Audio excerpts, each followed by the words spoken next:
Hello, YouTube world. My friends, my family, subscribers, viewers, colleagues, welcome back to Rebirth. I'm your host, Robbie Williams, and we're going to dive right into our topic today, and we're going to talk about some of the issues that everyone else is talking about in the medical world.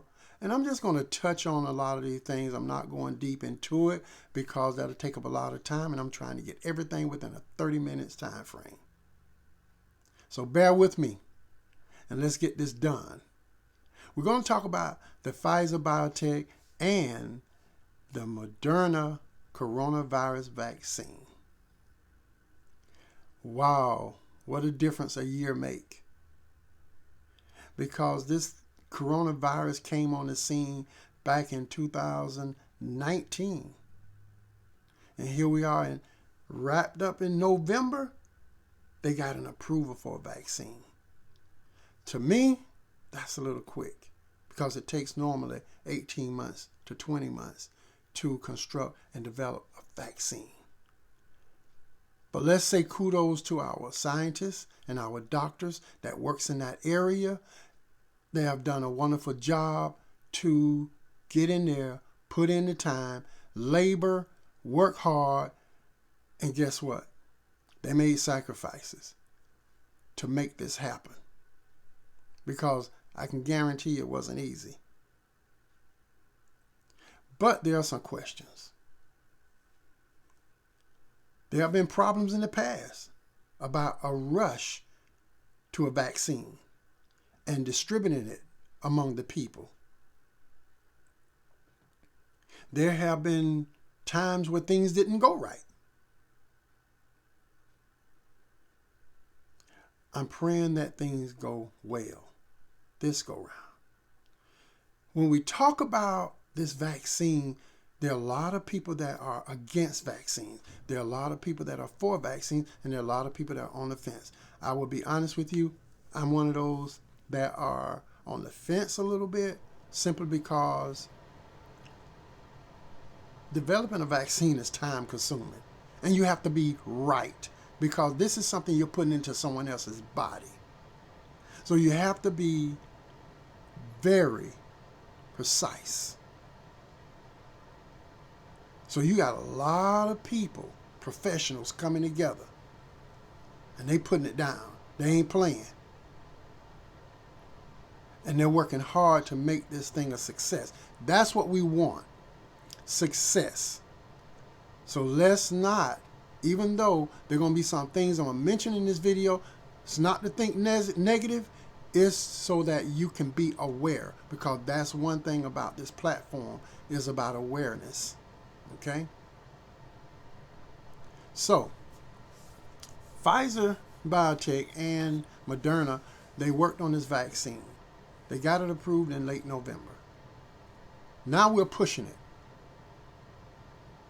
I'm saying medical professionals are saying, yes, let's get this vaccine. Let's get it done. Let's try to stop this coronavirus, because everybody wanted it to be stopped. But what is a vaccine? And can it stop something as strong as the coronavirus? First of all, vaccines are considered a very safe and effective way to fight and eradicate infectious diseases. Now, this is any drug or vaccine that is prepared, any type of preparation used as a preventive inoculation to confer immunity against any or a specific disease, usually employing an innocuous form of the disease agent, as killed or weakened bacteria or viruses to stimulate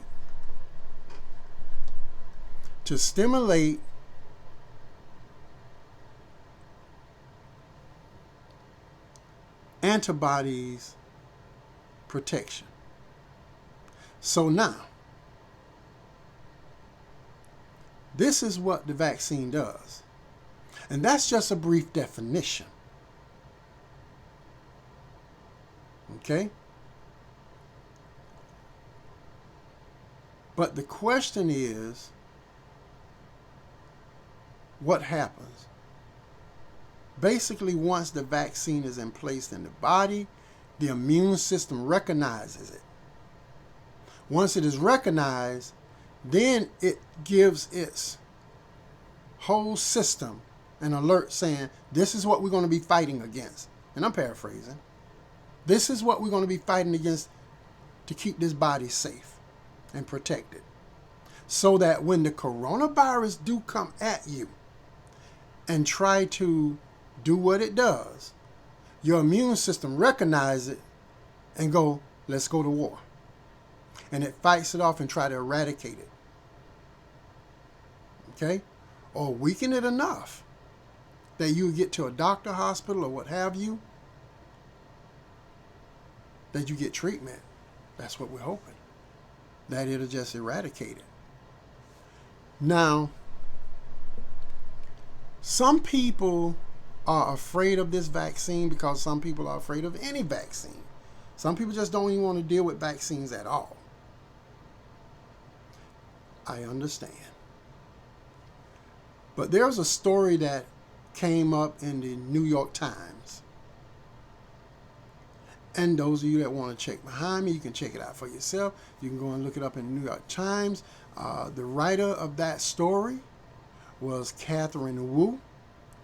And she wrote a short story about a Boston physician, a Boston doctor, who went, because frontline workers, now remember, frontline workers are the first to take this vaccine along with long-term care patients. So the frontline workers are up now. And they must, they're going to take this vaccine. And there's a doctor by the name of Dr. Hassan, and I may not be pronouncing it 100% correctly, but it's Hassan, and he went for his vaccination.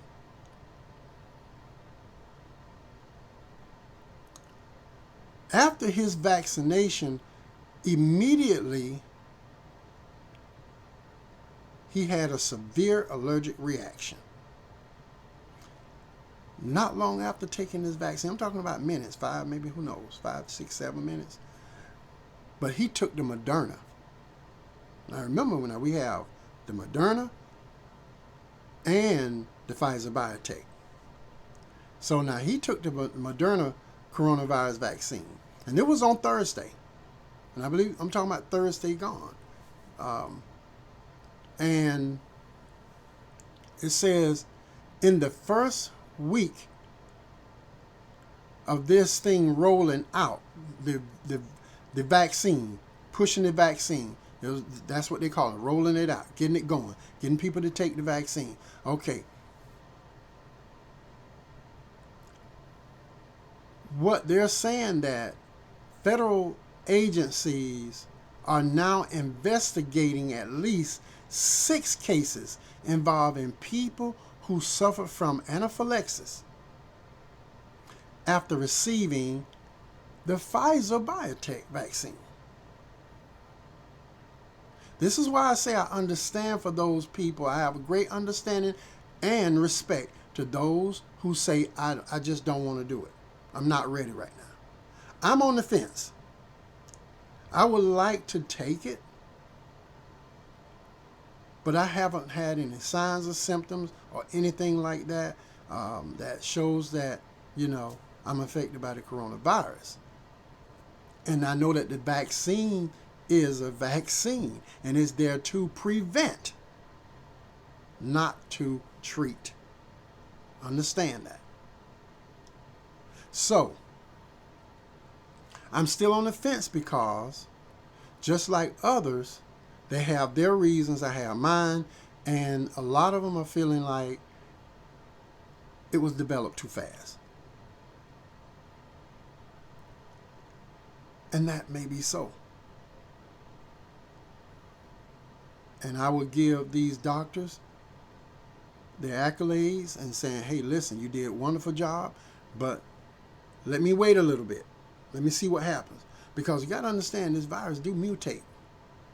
So what happens, you take the vaccine today, and then this virus mutate, come back, hit you next month. And this vaccine doesn't work for the mutated virus. That's a question. Even they can't answer that one right now. And that's truth. They cannot answer that question. But federal agencies are investigating this now because there's a concern about the vaccine and how it affects people that has allergies of other sorts. Okay. When we look at it, it says they're looking at the ingredients in those vaccines that they're using to fight the virus that will protect you against the virus. So they're looking at that and they're saying, okay, is it possible there's an ingredient in there that caused that? So the CDC or the FDA has not determined whether an ingredient in the vaccine caused an allergic response with this doctor. A few healthcare workers in Britain had also experienced anaphylaxis after receiving the Pfizer vaccine, Pfizer-BioNTech. They're saying that they're trying to do the same thing, find out what is in that vaccine, what agent that it took to develop it that is causing the allergic reaction. Okay? So, what are we saying when we say anaphylaxis? First of all, that is an acute allergy or allergic reaction to an antigen to which the body has become hypersensitive to.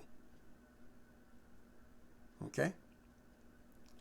After exposure to a triggering substance, which could be that particular agent within the development of the vaccine, it could have been one of those ingredients that triggered anaphylaxis.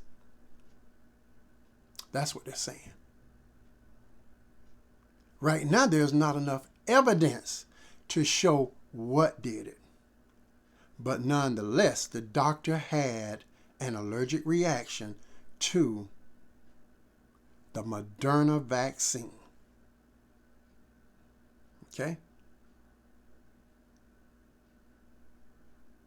It says, after exposure to a triggering substance, it can impair breathing and cause precipitation drops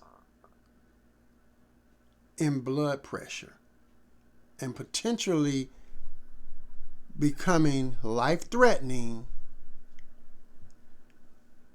So, what are we doing here? Now, I'm just bringing out the information that people need to hear because not everybody is getting this information. So, just understand that people, y'all hear me all the time. In my videos, I'm always say, go see your PCP, primary care physician. Sit down with him and say, hey, listen, I would like to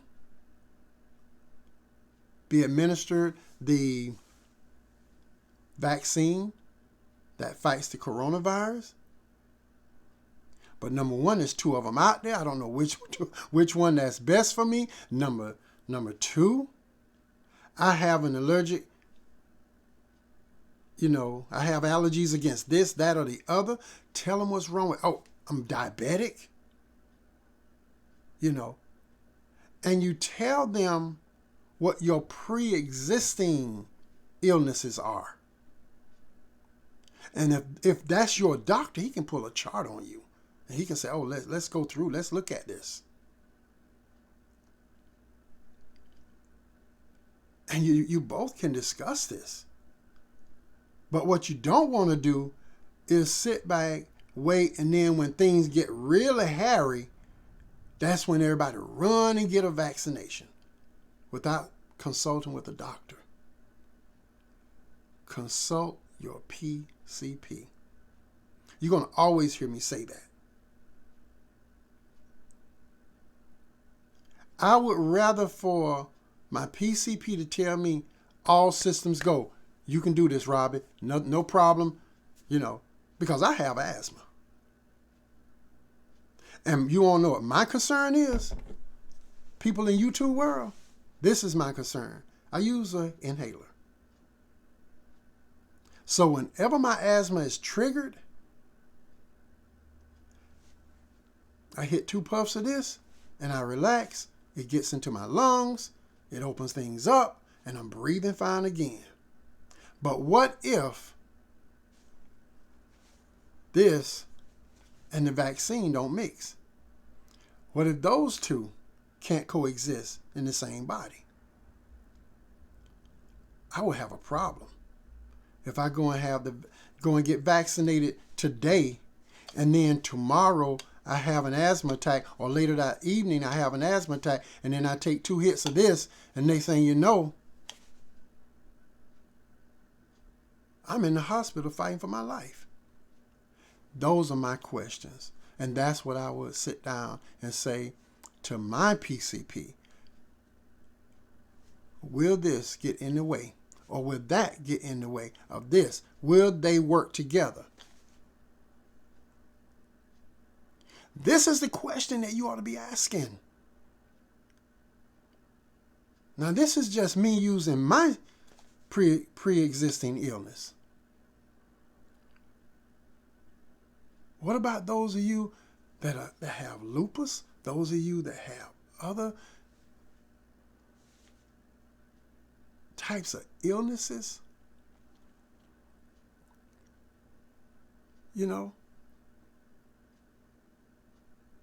So do yourself a favor. Go see your PCP. Check it out. Talk. Find out. Ask questions. See, this incident that happened with this doctor can happen to anybody. You don't even know. You can't go in there for sure saying that, oh, I'm going to be all right. Let me get this hit and walk out. It can happen to anyone. Not saying that the vaccine is not good. It's just saying, is it good for you? That's my question. That should be your question. See, that incident on Thursday with Dr. Hassan, he's a geriatric oncologist at Boston Medical Center. And his pre-existing situation with allergies is he's just like me. He's allergic to shellfish. I can't eat shrimp. My last run-in with a shrimp was years ago. I made it through it, and me and shrimp don't get along. So when somebody, if I'm out to dinner or something like that with anyone, I'm like, no, I don't eat shrimp. Because, we like oil and water.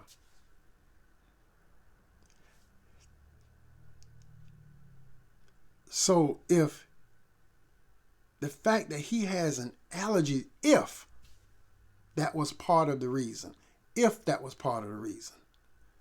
that it triggered other things in his body to have this reaction to this vaccine, should people that are allergic to shellfish, like I am, like he is, should we just stay away from the coronavirus vaccines? See, these are questions that needs to be answered. Moving right along. What they noticed that there is an agent in that vaccine, which a lot of people know about this agent, but they didn't know it was one of the ingredients in the coronavirus vaccine, and that's polyethylene glycol. And so another word, fancy word for polyethylene glycol is Miralax. A lot of people take Miralax as a laxative. And they're looking strongly at it to see whether it was the cause of this reaction in this doctor. Not saying that it is. But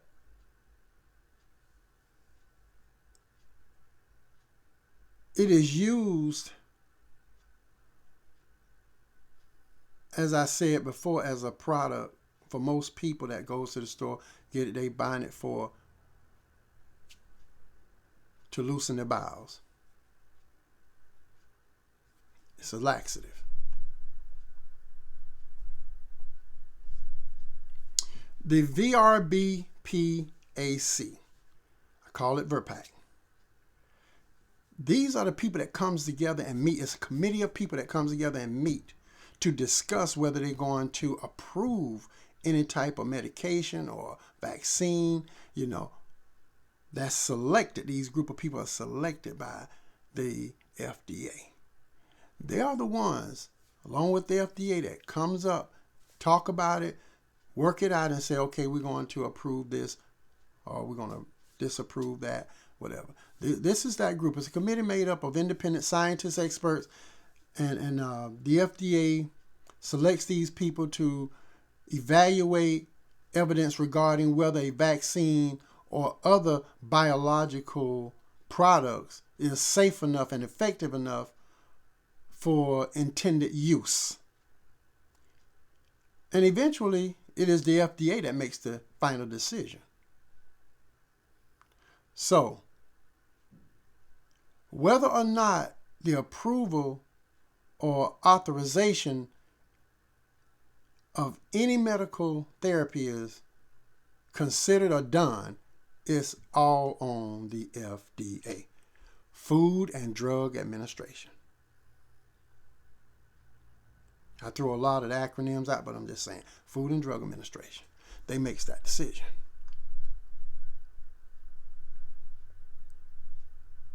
So we talked about, I mentioned earlier, what if the virus mutate? Will Pfizer and BioNTech, this coronavirus vaccine, still work? They're going to have to go right back to the drawing board. And what they're going to have to do again? Further testing. That's what's going to happen. It's going to take further testing just to see what is different from this virus, coronavirus, than the last one. That's what they're going to have to do.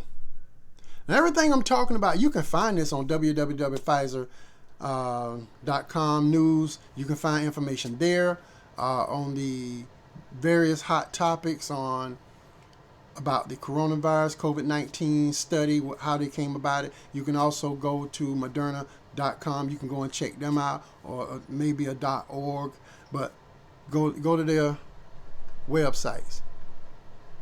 Who gets it first? We talked about it. Long-term health people, long-term people in long-term care, and the frontline workers.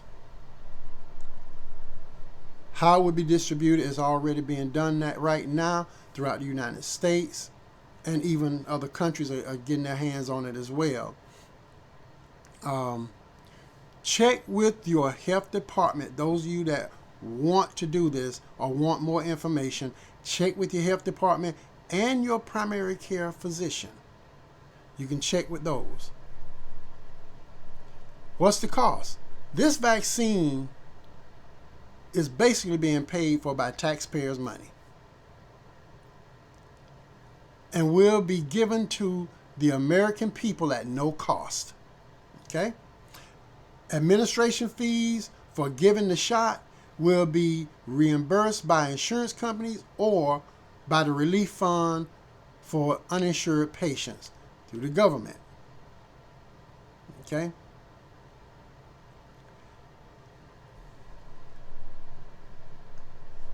Remember this. It's your choice. I am not here to, as a healthcare professional, I am not here to say do it or don't. Look at the evidence. Look at the studies. That's where I like to point to. Look at the studies that's been done. Look at the evidence. Look at everything. Make a conscious decision. Talk to your PCP. Do not go into this situation with the lack of knowledge. Discuss it with your PCP. Talk about your conditions and whether or not these vaccines will work well for you.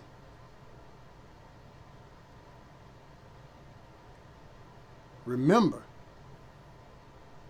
it's your body. It's your temple. It's your life.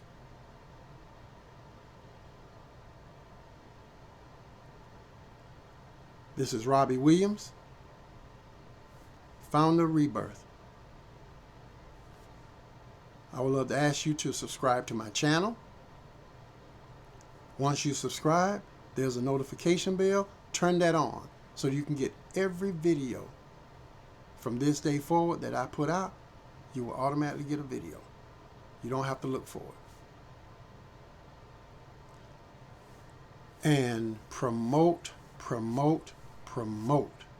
good health. This is my update on the coronavirus vaccines. Y'all have a wonderful rest of the year and a happy new year, and God bless.